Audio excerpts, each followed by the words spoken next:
Price lot.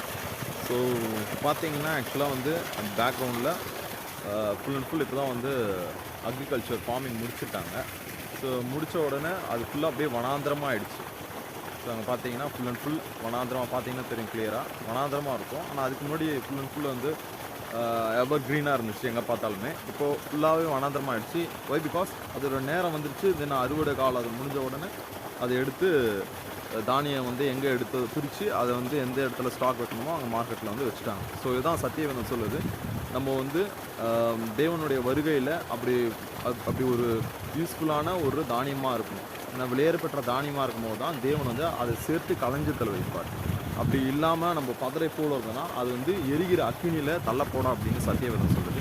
So exactly it's happening here right now. So இதுதான் நம்மளோட வாழ்க்கையில். So இதோட பிரதிபலிப்பு தான் நம்மளோட வாழ்க்கையில் நடக்கும். ஸோ தேவனுடைய வருகைக்கு நம்ம தயாராகும். தேவனுடைய வார்த்தை கேட்டு அதன்படி கீழ்ப்படிந்து நடப்போம்.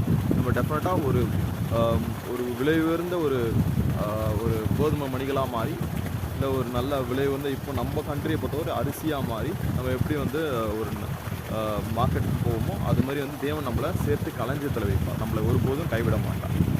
தேங்க்யூ.